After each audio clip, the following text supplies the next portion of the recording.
Cada entrevista, cada noticia, cada pregunta. Eso es lo que cuenta. Lo que cuenta. En solo una hora, Damaris Suárez te trae lo más relevante de la semana. Esto es Lo que cuenta. Bienvenidos a Lo que cuenta. Durante la próxima hora te traemos lo más importante, las noticias que marcaron la semana, análisis y entrevistas que no puedes perderte. Prepárate para estar informado, actualizado y listo para lo que viene. Comencemos, esto es Lo que cuenta. La semana en un minuto. Y como siempre les pregunto, ¿qué es lo más importante que ha ocurrido en esta semana que culmina este sábado, 9 de agosto de 2025? El presidente Donald Trump despidió a 5 de los 7 miembros de la Junta de Control Fiscal, lo que para muchos supone la conversión a futuro de este ente en uno más conservador, con medidas más drásticas para beneficiar a los bonistas y que conllevará aumentos tarifarios y recortes de los servicios esenciales para la ciudadanía.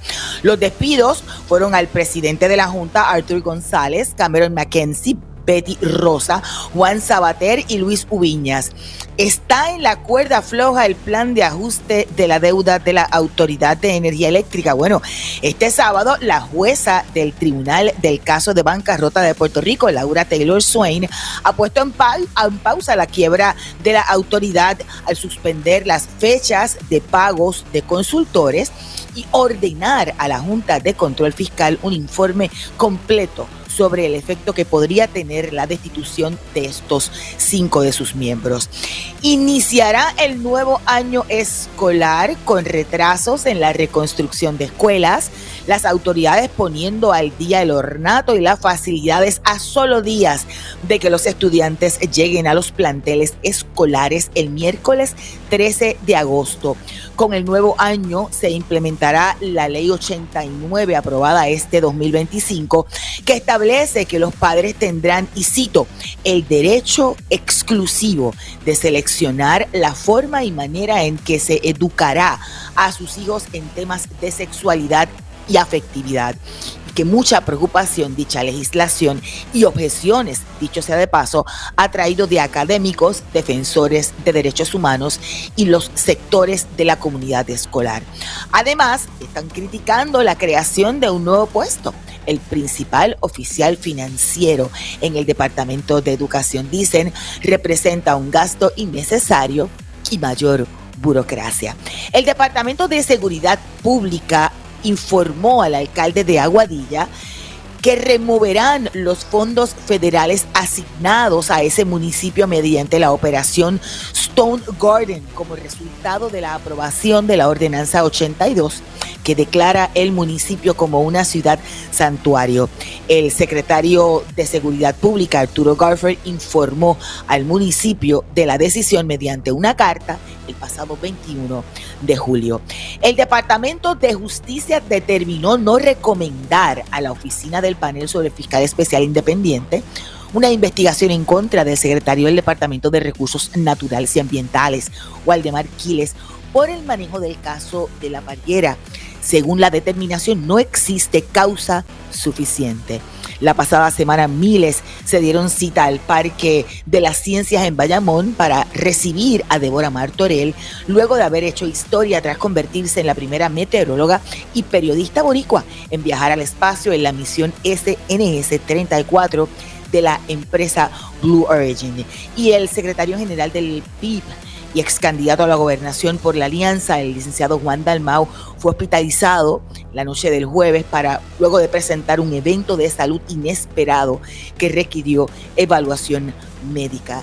Y en una lamentable noticia, el reconocido pianista, arreglista y director de la orquesta Eddie Palmieri falleció a sus 88 años en su residencia en el estado de Nueva Jersey.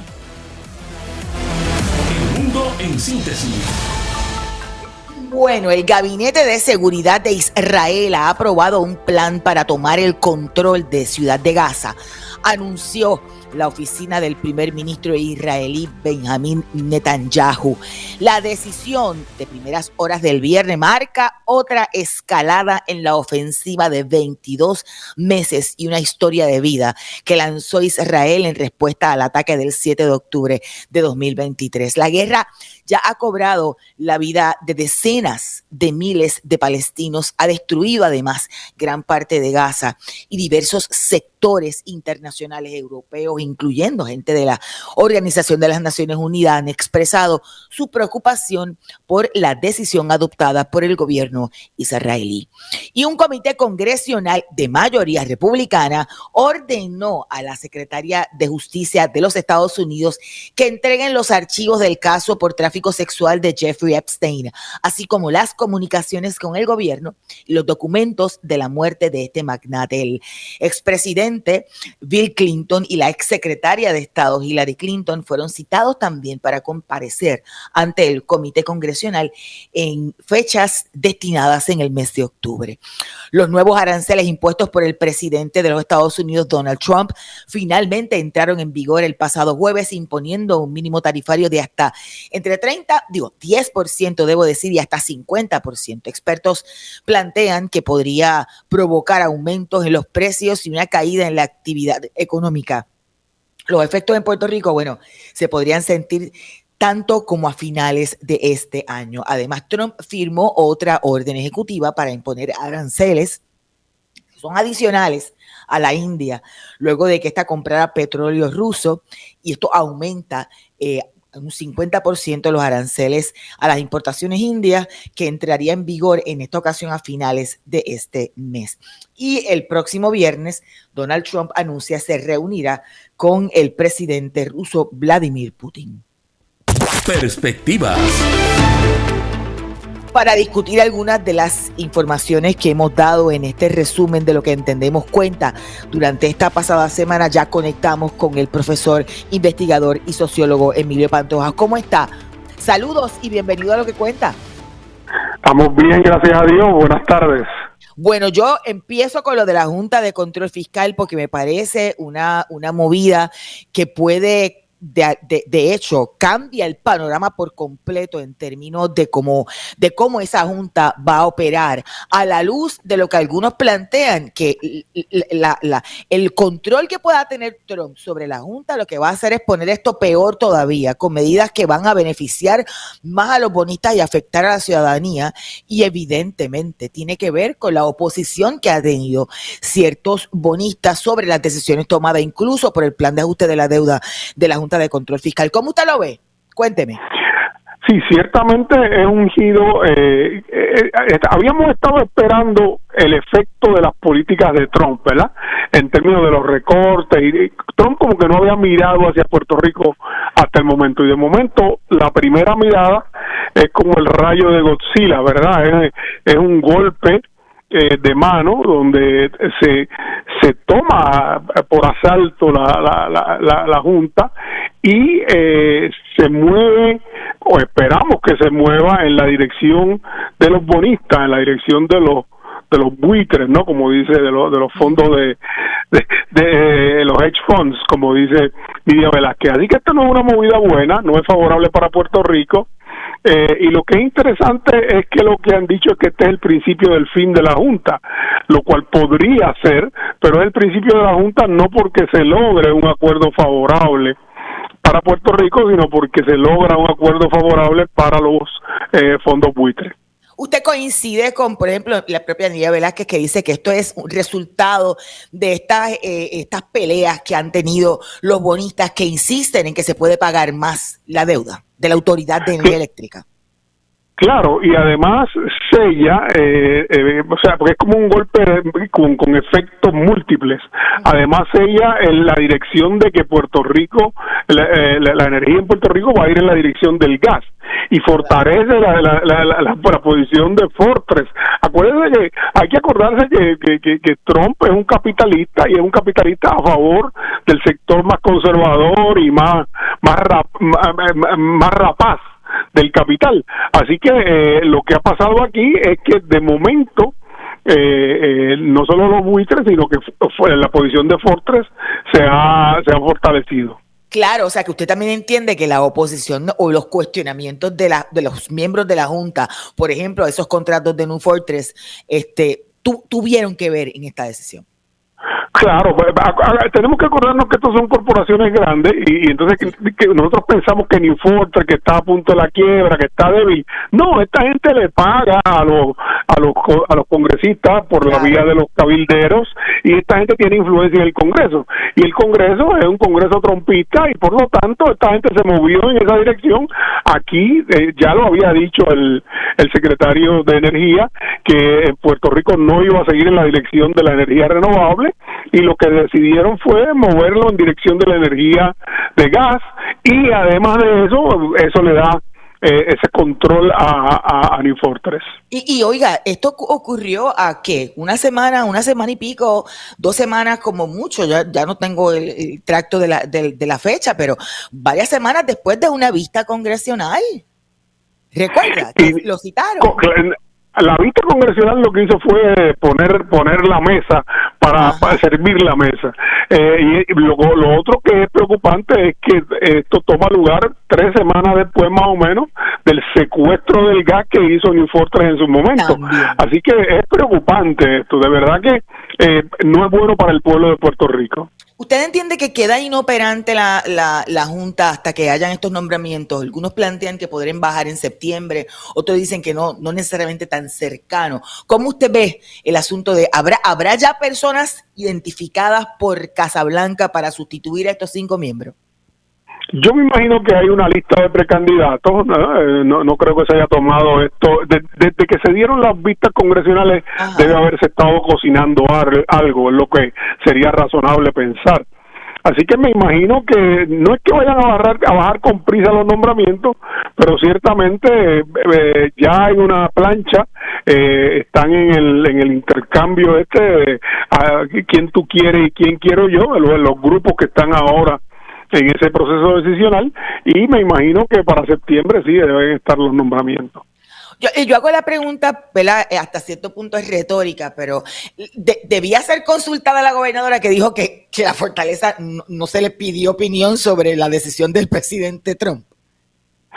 Bueno, en términos reales debió haber sido. La pregunta es si no lo fue, porque esto pasó tras bastidores, ¿no? Y yo estoy seguro que alguien, acuérdense que la gobernadora es trumpista y lo declaró así. Así que yo no estoy diciendo que ella participó activamente, pero probablemente la mantuvieron al tanto, a ella por vía de alguna conexión, de algún enlace. Así que esto es una movida planificada. La gobernadora, la posición de la gobernadora siempre ha sido vamos a pagar para que se vayan, ¿no? Y de hecho un poco a mí me está medio irónico que hay gente que ha dicho, yo he escuchado analistas decir que la gobernadora va a tener digamos la posibilidad de decir en la próxima campaña que ella se deshizo de la Junta. Se deshizo, pero no se deshizo porque enderezó las finanzas, sino porque le pagó a los extorsionistas, ¿verdad? Que están queriendo cobrar más de lo que debería hacer. Con esa movida de Trump, ¿no se aleja aún más esa posibilidad que están por ahí discutiendo de si estamos cerca de que la Junta de Control Fiscal se vaya y que se elimine la ley promesa? Bueno, pues acaban de descuartizar los miembros para poner otros miembros ahí. Claro, pero digamos que lo que va a pasar es que va a haber por lo menos lo que parece ser, ¿verdad? Lo que yo anticipo es que la gobernadora, que siempre ha dicho vamos a pagar para que se vayan, probablemente va a pagar para que se vayan. La pregunta es si una vez se pague, ¿verdad? El soborno, ¿verdad? Se sobrepague por la deuda, ¿qué va a pasar?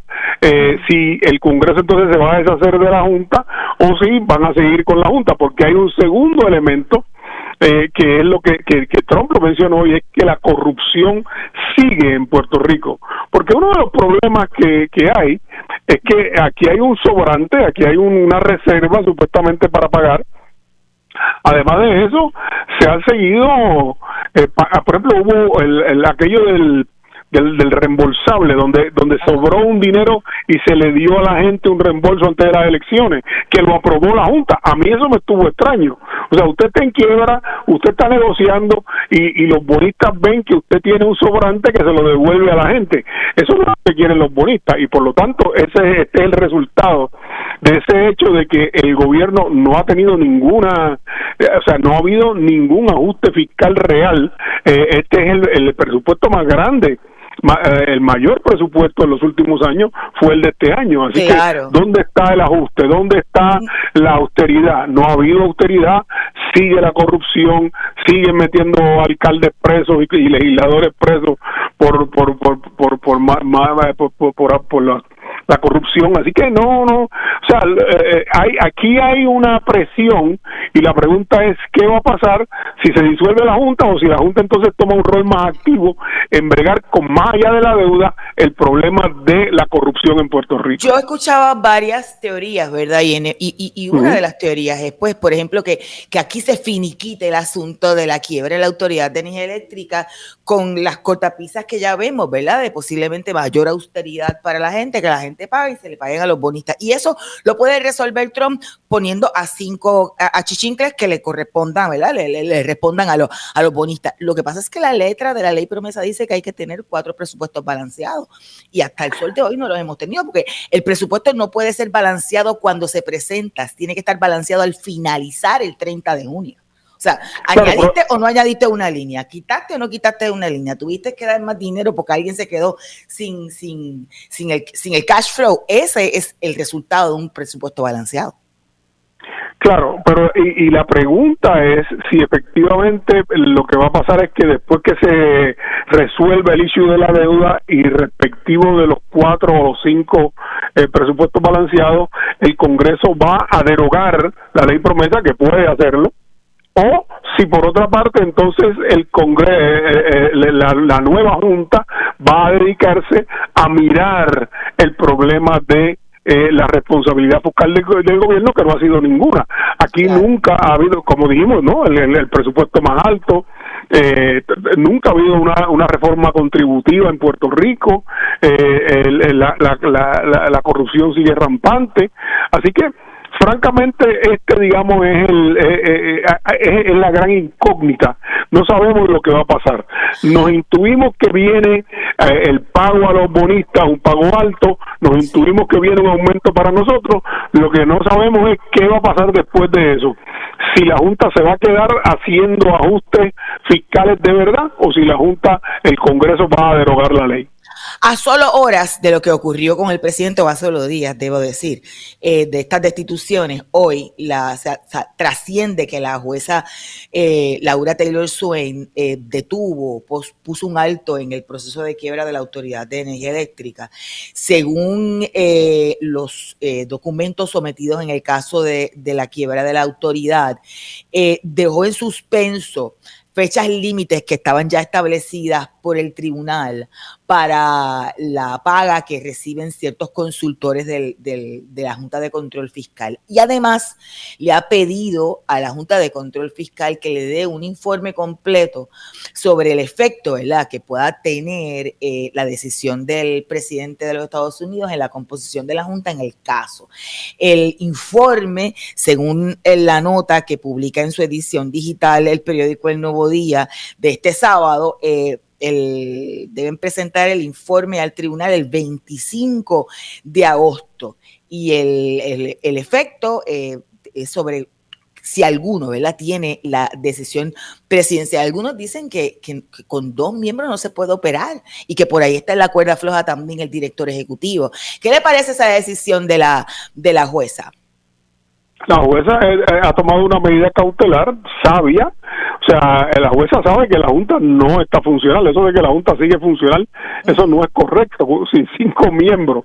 Y lo que hizo fue que detuvo pagos. Es interesante que detiene los pagos a los consultores. Si no va a estar funcional la Junta, ¿por qué le vamos a pagar a los consultores, no? Ella lo que ha hecho es decir como alto la acción y ver entonces, deme un informe de dónde están las cosas, de qué está pasando y de qué usted cree que va a pasar en términos de cómo van a funcionar estos es que la Junta es como un pulpo, ¿verdad? De 8 patas, 7 miembros y el director ejecutivo, y le cortaron 5 patas. No hay pulpo que se mueva con 5 patas, ¿no? Así que con solamente 3 patas, y eso es lo que pasa, no está funcionando la Junta. Decir que la Junta va a seguir funcionando es básicamente tratar de dar la impresión de algo que no está pasando. A mí me preocupa, y para cerrar este tema y lo uno con el asunto de los aranceles, a mí me preocupa mucho el efecto que pueda tener un nuevo plan de ajuste, por ejemplo, que contrario al que se tiene ahora, que no es bueno, pero no es tan malo, al admitir que no hay dinero para pagar o no habría dinero para imponer un aumento en la tarifa que no tenga un costo para pagar la deuda de los bonistas, se una al asunto del aumento que viene por ahí, que vamos a sentir todos y todas con los aranceles de Trump, y el efecto que ya expertos en economía han planteado que puede tener a nivel global, el aumento en las importaciones de alimentos y de productos de primera necesidad. ¿No le parece? Ciertamente, o sea, esto está malo y se va a poner imposible. Sobre todo las clases trabajadoras que dependen de un salario y que viven de mes a mes, van a ver una contracción en su poder adquisitivo.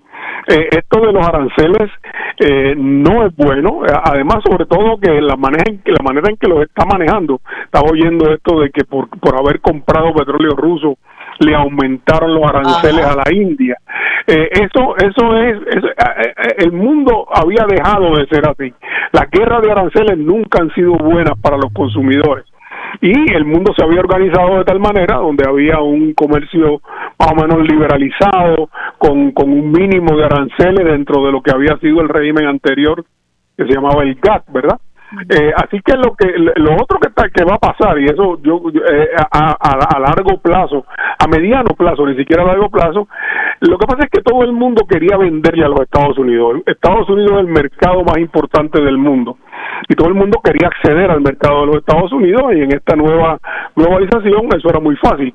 Ahora lo que Trump está haciendo es obligando a la gente a buscar alternativas, y yo creo, y estoy en minoría, pero yo creo que al final se van a beneficiar los chinos, por ejemplo, porque la gente va entonces a mercadear directamente con la China, porque por otra parte las alianzas como los BRICS, Rusia, China, India, Brasil y África del Sur, van entonces a poder intensificar su mercado, porque le están cerrando el mercado o le están poniendo barreras muy altas al mercado americano. Así que Trump no ha entendido, y la gente de Trump no ha entendido, que lo que él está haciendo favorece estos otros bloques alternos y favorece a la China, y aunque a corto plazo ciertamente la China probablemente tenga problemas porque su mercado era Estados Unidos, este proceso de redireccionamiento del mercado global va a beneficiar y va a perjudicar a los Estados Unidos. Déjeme preguntarle sobre lo más reciente en la Franja de Gaza, porque el gobierno de Netanyahu aprobó un recrudecimiento de tomar control de Gaza en la madrugada del viernes, si mal no recuerdo, y esto ha despertado objeciones internacionales y preocupación sobre lo que eso significa. Ciertamente Netanyahu primero que nada ha cometido genocidio, un genocidio tan desastroso y tan deleznable como el que se cometió contra los judíos en su momento en la Segunda Guerra Mundial, y ahora esa pretensión de asumir el control político de la ciudad de Gaza, yo creo que se están moviendo en la dirección esa de convertir a Gaza en un territorio neutral, globalizado, etcétera, etcétera. Y eso ciertamente lo que va a pasar es que está pasando ya, es que ahí, por ejemplo, se dice, yo escuchaba análisis de que los propios militares están en contra de eso, los militares israelíes. Así que francamente eso está empezando a crear una disensión que ojalá se concretice en la búsqueda de una solución pacífica y razonable, pero la cosa no se ve bien. Oiga, hablamos del trumpismo, pero voy a hablar de dos cosas que se hizo en Puerto Rico.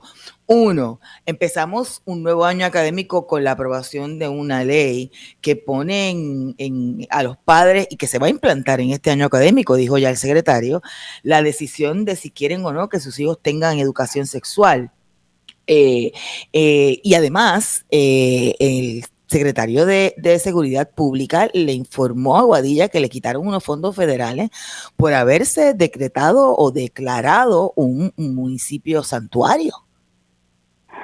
El trumpismo llegó por lo menos por ahora, mientras Trump sea presidente, no sabremos hasta las próximas elecciones si el Congreso cambia o no hacia los demócratas, pero de momento la cosa está recrudeciendo, va por el camino que habíamos anticipado.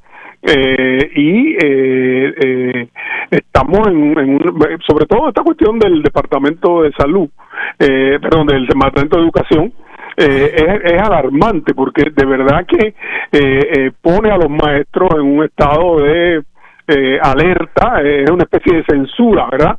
Donde si un maestro o una maestra dice algo que a lo mejor no tenga la intención, pero alguien reclama que el maestro o la maestra está tratando de influenciar las preferencias sexuales o la educación sexual, lo va a poner en problemas. Así que lo que estamos viendo es un cerco que se le está tirando a la educación con ese conservadurismo.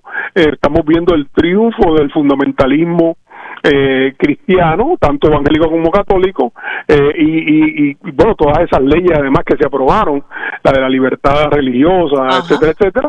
Esta gente es interesante que parecería que ganó el Proyecto Dignidad las elecciones, porque la legislación del Proyecto Dignidad la está implantando el Partido Nuevo Progresista. En el minuto que nos queda, pero me gustaría una reacción suya también en el Departamento de Educación, en la medida en que hablamos, ¿verdad?, de problemas fiscales, recortes de fondos, etcétera, etcétera.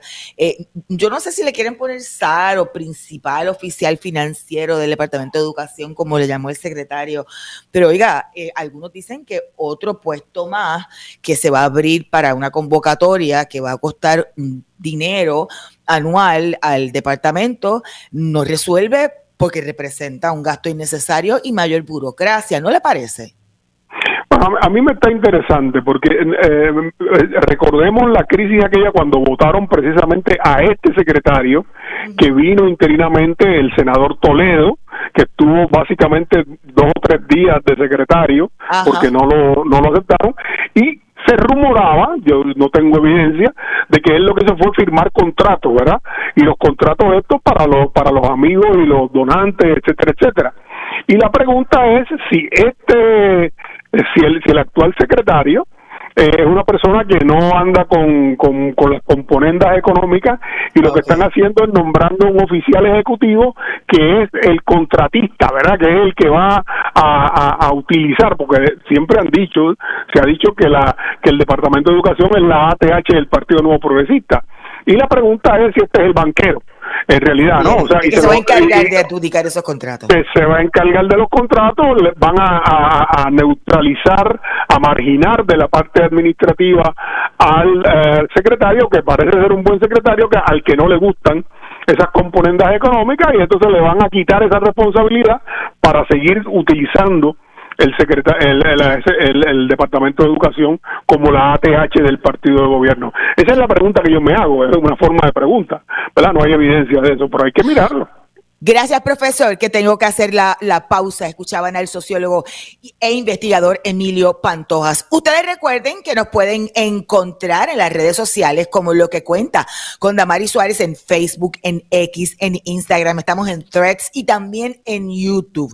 Precisamente en YouTube puedes ver y escuchar las ediciones de Lo que Cuenta. Además, los lunes a las 7:30 de la mañana este espacio se retransmite desde Radio Casa Pueblo. Vamos a una pausa. Escuchas Lo que Cuenta. Análisis, noticias y entrevistas. Conducido por la periodista Damaris Suárez. Lo que Cuenta regresa en breve.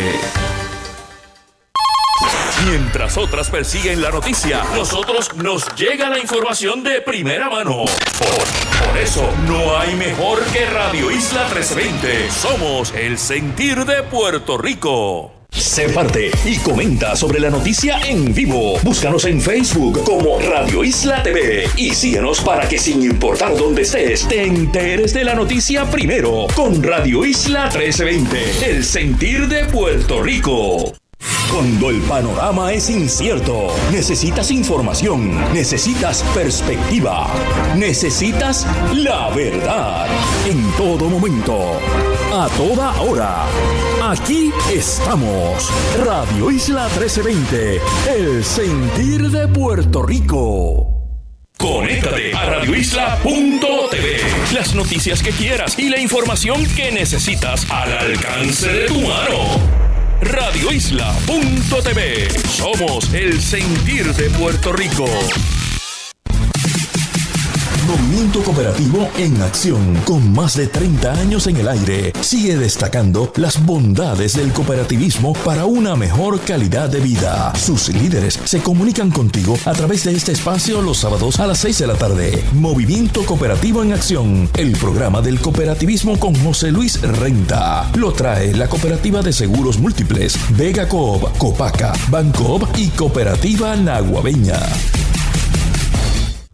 Somos la emisora con la mejor cobertura en todo el país. Somos la emisora con el mejor equipo de reporteros y analistas. Tenemos las noticias más recientes, las coberturas más completas. Donde sea y cuando sea, tenemos el poder. Radio Isla 1320. Somos el sentir de Puerto Rico. Negocios 1320 con José Luis Renta, donde los empresarios y comerciantes dan la pelea por servir a nuestro país. Negocios 1320. Negocios 1320. Todos los sábados a las 7 de la mañana y a las 8 de la noche, da a conocer tu negocio por aquí, por Radio Isla 1320 y radioisla.tv. Moderado por José Luis Renta. Y lo trae Seguros Múltiples, Copaca, Vega Coop, Cooperativa Naguabeña y Banco. Al momento de la noticia, Radio Isla 1320 está contigo, reportando en directo, difundiendo todas las perspectivas y analizando la noticia primero. Nuestro compromiso es contigo y aquí no te vamos a fallar. Somos Radio Isla 1320. Somos el sentir de Puerto Rico. Radio Isla 1320 es el epicentro de la información.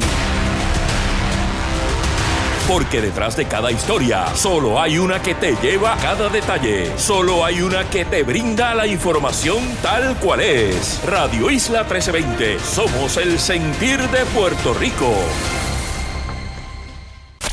Entender mejor los temas de actualidad o simplemente estar al día en tiempo récord. En solo una hora, Damaris Suárez te trae lo más relevante de la semana. Esto es Lo que Cuenta.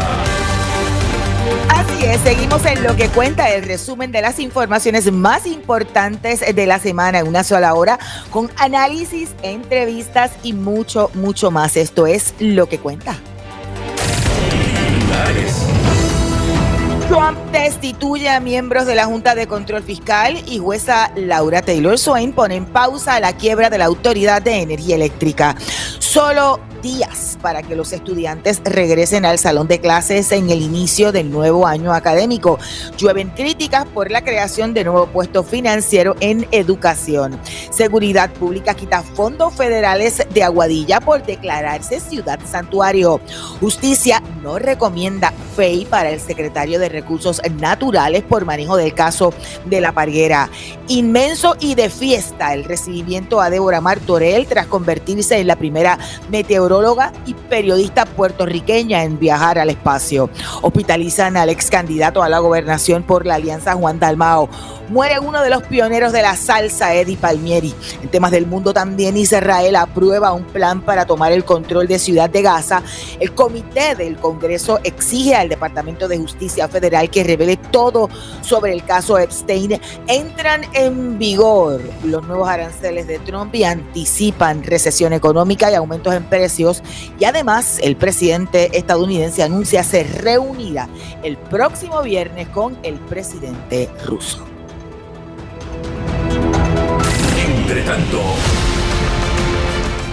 Bueno, y ahora yo voy a continuar hablando sobre algunos de los temas que conversaba con el sociólogo Emilio Pantoja, pero desde la óptica de la licenciada Mariana Iriarte, activista, profesora, defensora de derechos humanos y abogada feminista. ¿Cómo está, licenciada? Buenas tardes y bienvenida. Saludos, Damaris, a ti y a toda la audiencia de Radio Isla. Le preguntaba un poco al profesor Pantoja sobre cómo él desmenuzaba la decisión de Trump de descabezar la Junta de Control Fiscal y lo que algunos plantean que eso es contraproducente para Puerto Rico, buenísimo para los bonistas y que cuando Trump tome el control, lo que vamos a tener ahí es un montón de medidas aún más duras para el bolsillo del puertorriqueño. ¿Cómo lo ve? Sí, bueno, sin duda ahí, o sea, dos cosas pueden ser ciertas al mismo tiempo. El carácter colonial de la Junta, que pues ha hecho mucho daño a Puerto Rico, y por otro lado, ¿qué representa este descabezamiento, no? O sea, a los intereses de quién están sirviendo, que obviamente pues no van a ser a los del pueblo de Puerto Rico.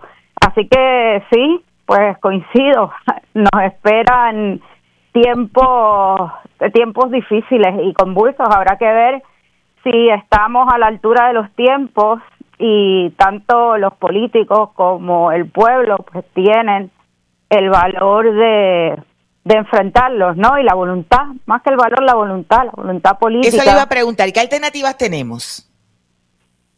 Pues que creo que es en la arena política, ¿no? Ajá. O sea, porque ya hemos visto los tribunales cómo fallan a favor de todo lo que Trump ha ejercido y ha hecho en Estados Unidos y por consecuencia nosotros por nuestra relación colonial. La alternativa es la organización, la movilización y la resistencia, pero sí, una organización, o sea, una resistencia organizada, ¿no? A veces pensamos que bueno, que movimientos espontáneos como fue el de la renuncia de Ricardo Rosselló, pues pueden lograr mucho, y es cierto, logran mucho, pero ¿qué hacemos luego de, verdad? Claro. ¿Cómo nos organizamos para entonces resistir? Y que no es descabellado, por ejemplo, pensar que esto se va a poner color de hormiga brava, como dice mi mamá en Mayagüez, porque se da esta destitución masiva del presidente poco después de una vista congresional, donde hubo cuestionamientos en términos de la Junta, entre una cosa y otra, pero además, cuando ha habido una queja constante de bonistas diciendo que el gobierno tiene dinero para pagar más de lo que el plan de ajuste de la deuda sometido, enmendado, yo no sé ni cuántas veces, sometido ahora en principios de este año, dice, y póngale otra ecuación a la fórmula. La realidad es que ha habido cuestionamientos de esa junta, de esa composición de junta a contratos, por ejemplo, de New Fortress.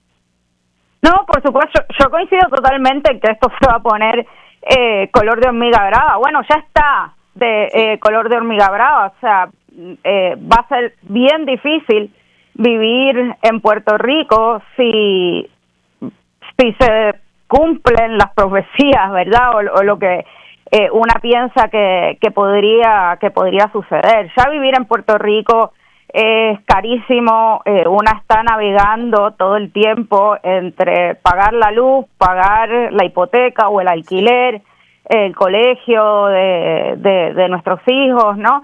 Así que sin duda el aumento en la luz va a venir, porque va a venir, y estos nuevos miembros de la Junta no van a venir a servir el interés de Puerto Rico, ¿no? O sea, y eso debemos tenerlo bien claro. De hecho, la Junta nunca vino a servir el interés de Puerto Rico. El interés de Puerto Rico es no pagar una deuda que era ilegítima, en parte también ilegal, y que nos está condenando a la pobreza, a nosotros y a las generaciones que vienen, ¿no? O sea, ¿qué país reciben esos chicos y esas chicas que se están criando ahora? Y quizá un poco en la misma línea que le preguntaba a Pantoja, esto se pone de mal a peor, porque globalmente, ¿verdad? Y en términos de otras jurisdicciones de los Estados Unidos están sumamente preocupados con la cuestión esta de los aranceles y el aumento que entró en vigor el jueves pasado y los que vendrían por ahí si se mantienen, inestabilidad, aumento en precios, pero en el caso de nosotros ahí está el asunto de la tarifa del pago de energía, más allá de otros asuntos que empeoran en términos de la importación en Puerto Rico. Sí, que ya de por sí todo es más caro en Puerto Rico, justamente debido a las leyes de cabotaje, a los contratos de exclusividad en términos de distribución, ¿no? O sea, por eso te decía, no es una cuestión de una sola cosa, no es únicamente la luz, es que implica para Puerto Rico que se sirvan los intereses de los bonistas y no del pueblo, de quienes vivimos aquí. O sea, eso va a implicar más cierres de escuelas, más cierres de agencias, menos servicios de salud, menos servicios de accesibilidad para las familias que, ¿verdad?, empobrecidas o de escasos recursos. Y en última instancia, siempre terminan pagando las mismas personas, los mismos grupos, ¿no? Sí. Las mujeres, las madres solteras, las familias racializadas. Y pues es algo que uno tiene que tener en cuenta y tiene que mirar ese aspecto estructural. Licenciada, hablemos un poco de las políticas migratorias de Donald Trump. Estaba viendo que van a sacar del censo a los inmigrantes no regularizados, pero y que además ha habido como que ciertas protestas y cosas en Estados Unidos, pero en tema local, aquí van a anunciar unas campañas la próxima semana, varias entidades como Kilómetro Cero y la ACLU, en momentos en que el Departamento de Seguridad Pública de aquí de Puerto Rico le anunció al municipio de Aguadilla que por haber aprobado una ordenanza declarándose ciudad, ¿cómo se llama? Santuario, le van a quitar unos fondos de Homeland Security. Eso es terrible porque no es una orden del gobierno federal, o sea, no fue ni siquiera el Departamento de Seguridad Pública Federal, fue Gaifer con mucha iniciativa. Me parece terrible, me parece una falta de humanidad total. Estamos hablando de personas y sin duda es una amenaza también para el resto de los municipios, ¿no? O sea, y sabemos que los municipios están en crisis, sabemos que a los municipios se les han recortado los fondos. Es una advertencia, no te atrevas a meterte a Ciudad Santuario. Por supuesto, porque obviamente pues queremos ser más papistas que el Papa, ¿no? O sea, y bueno, también hay que entender a Garfer que se ha quedado sin nada porque le sacaron la policía. Así que le habían prometido mucho, no pudo ser secretario de Estado y me imagino que en la mezcla de la frustración, pues quiere servirle a los intereses de Estados Unidos a ver para dónde puede picar. Al menos en el Departamento de la Familia, confirmó su secretaria, no ha habido peticiones adicionales de las autoridades federales sobre información de menores, ¿verdad? De padres de estatus migratorio no regularizado. ¿Cómo ve el asunto de las redadas en Puerto Rico, los operativos, y otra vez el asunto de los centros de detención que están abarrotados y que se han confirmado las denuncias que se habían hecho con respecto a la manera en que se deshumaniza y se violan derechos principalísimos, básicos? En primer lugar, sobre el Departamento de la Familia, Damaris, si hay algo que nos ha demostrado el gobierno en general y este en particular es que en el gobierno no se puede confiar. Okay. Yo quisiera tener un compromiso, ¿verdad?, claro, potente y fuerte del gobierno diciendo, aunque nos pidan información, no la vamos a entregar. Y no es ese el mensaje. El mensaje es, no nos han pedido más información. ¿Qué van a hacer cuando el gobierno el gobierno federal les pida información? Eso por un lado. Y ya sabemos lo que hicieron con el DTOP, ¿no? O sea, con las licencias. Así que a mí no me extrañaría de ninguna manera que también proveyeran esa información. Porque recuerda que muchos de estos niños y estas niñas también reciben cupones de alimentos, reciben servicios a través del Departamento de la Familia, porque ellos sí son ciudadanos de Estados Unidos. Y obviamente pues hay un trato de quiénes son sus padres y sus madres. Así que por ese lado pues yo no confiaría en nada que diga el gobierno, nos toca cuidarnos. En el tema de los centros de detención, pues ya creo que habíamos hablado de esto, pero sí, sabemos que también son un negocio. Los centros de detención son un negocio, están privatizados y todo lo que suceda dentro de esos centros de detención generan ganancias millonarias. Por eso es que los hemos visto cómo proliferan, ¿no?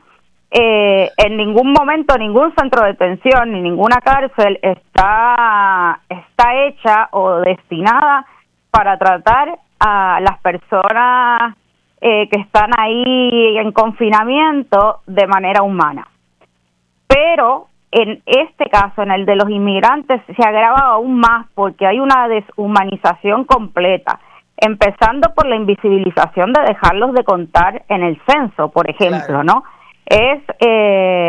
Y a veces suena hiperbólico, pero tenemos el ejemplo de la Alemania nazi ahí, y lo primero que se hizo fue desnacionalizar a las personas judías, porque una vez tú las dejas de vincular al Estado, pues esas personas no existen, ¿no? Básicamente de ahí surge el concepto de derechos humanos, o sea, unos derechos que no pueden estar ligados a la pertenencia de ningún Estado para evitar lo que pasó en la Alemania nazi. Y lo vemos muy lejano, pero está muy, muy cerca.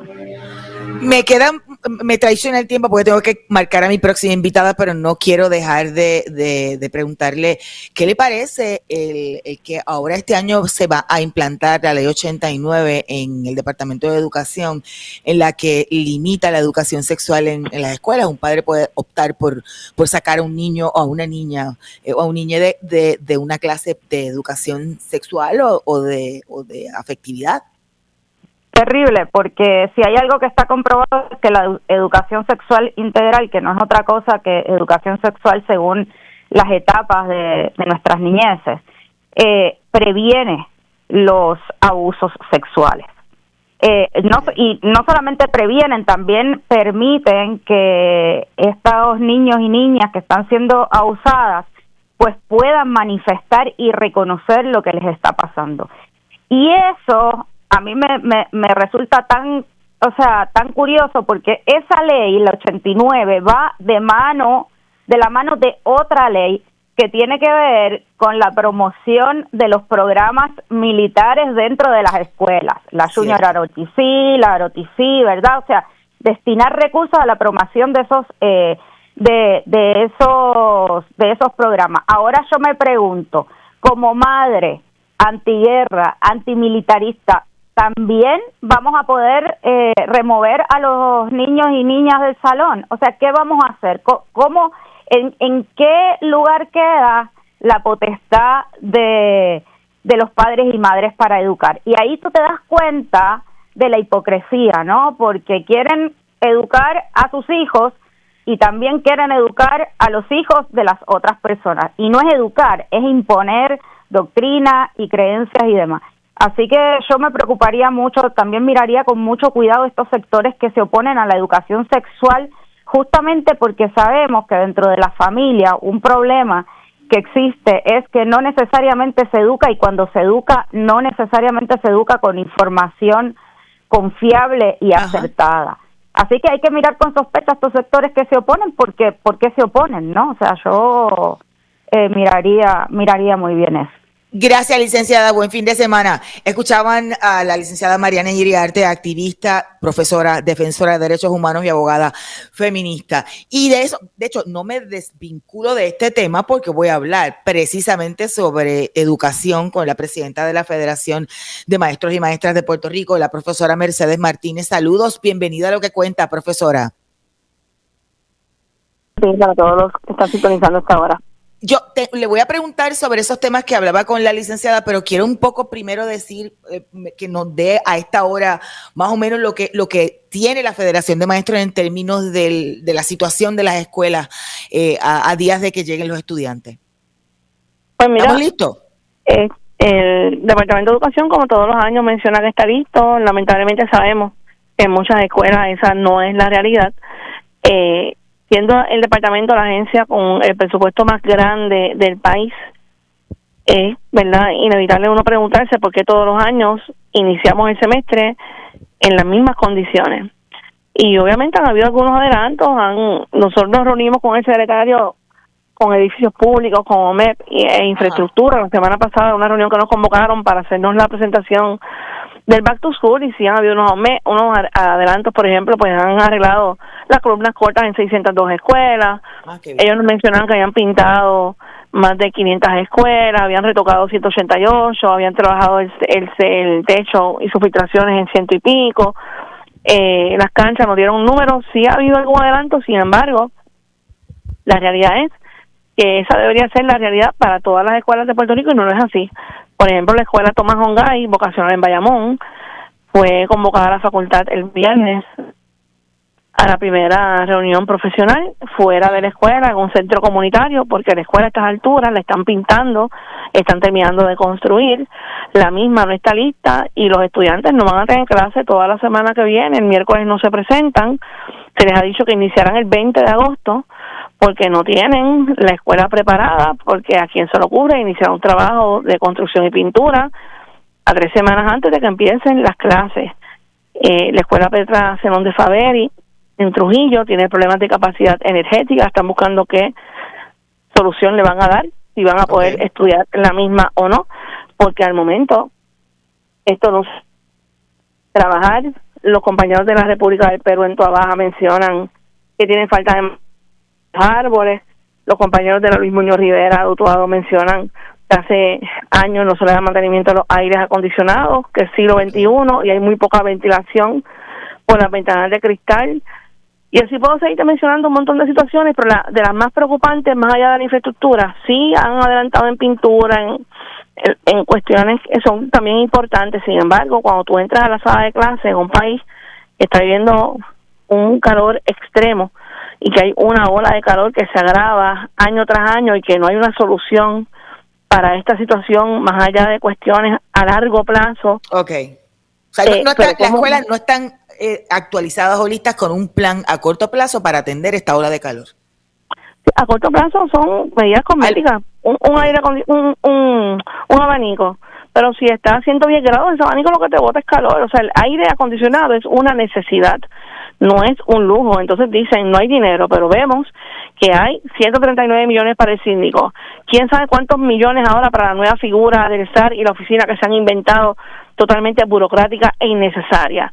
Hay 16 millones para el programa ese de Tus Valores Cuentan, que existía, que después fue acusado en ética por diferentes situaciones. Hay dinero para los bultos con el nombre de la ex secretaria de Educación. Entonces tú dices, pero ¿dónde está la prioridad de un departamento que despilfarra tanto dinero en cosas innecesarias, que sigue despilfarrando fondos públicos mientras abre más escuelas charter? Ahora abren 5 escuelas nuevas este año, ya van por 21 escuelas charter que desangran de las arcas del departamento, 3% de vales educativos de las arcas del departamento para financiar colegios privados, las compras de servicios porque el departamento no le garantiza los acomodos a las ubicaciones a niños y niñas con diversidad funcional como lo pueden hacer, porque el departamento lo puede hacer y prefiere pagar millones anuales en compras de servicios para que los padres lleven a sus hijos a colegios privados a pagar mensualidades de 5,000, de 6,000, y eso lo paga el Departamento de Educación. O sea, dinero hay,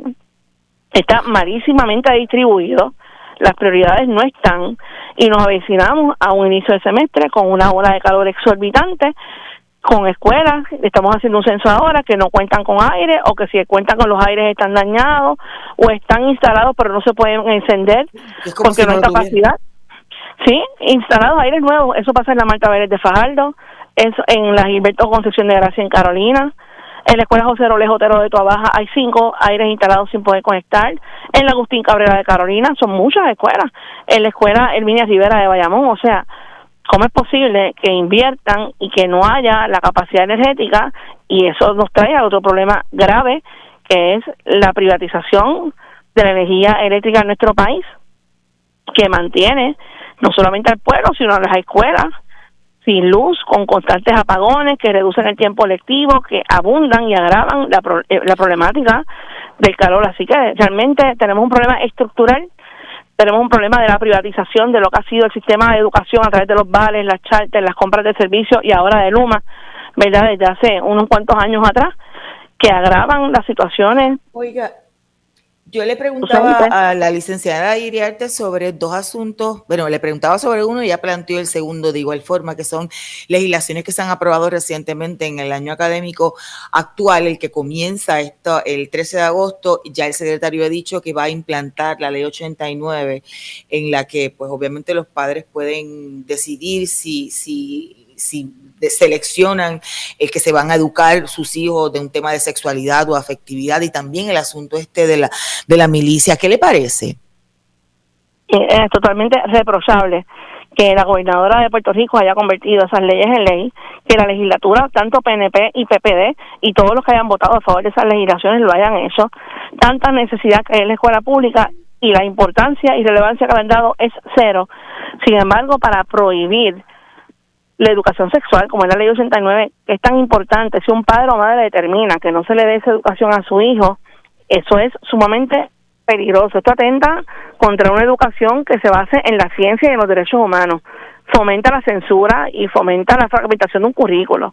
Esto debilita la libertad de cátedra, esto impone visiones ideológicas particularmente fundamentalistas en las escuelas, convierte la sala de clase en un campo de batalla político, pero la clase de educación sexual ayuda a prevenir los embarazos no deseados, las enfermedades de transmisión sexual, le da herramientas a las niñas y niños que son víctimas de violencia para que sepan cómo y cuándo y dónde se pide ayuda a desarrollar el pensamiento crítico, y ¿verdad? En el año 2023 el negociado de la Policía de Puerto Rico reveló las estadísticas de ese año a través de la Oficina de Observatorio de Equidad de Género, y decían que se habían reportado en ese año 1.278 casos de violencia sexual, que el 75% de esos casos reportados habían sido menores de 18 años de edad, o sea que están en edad escolar, que están en nuestras escuelas, que de ese 75% de niños, el 88% de los agresores eran hombres, y de ese 88%, 52%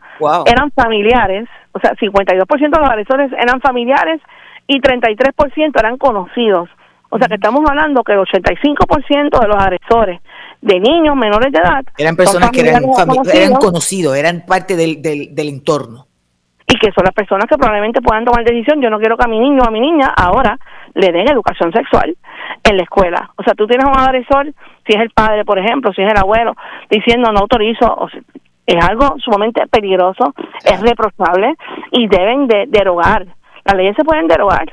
Deben de derogar esa ley inmediatamente, igual a la ley que permite la militarización de la educación. O sea, cuando estamos hablando de que debemos fomentar una cultura para la paz, cuando lo leemos a través de la UNESCO y vemos los beneficios de una cultura de paz, de un currículo para la paz, al departamento se le ocurre la grandiosa idea de apoyar esta legislación que Cámara y Senado aprueba para militarizar nuestras escuelas, para imponer nuevamente la ROTC en las escuelas, que sabemos, ¿verdad?, que el fin es de militarizar la educación, de que nuestros estudiantes vean la violencia como un mecanismo, como una herramienta. Es totalmente repudiable para nosotros ambas leyes, tantos proyectos de ley pendientes.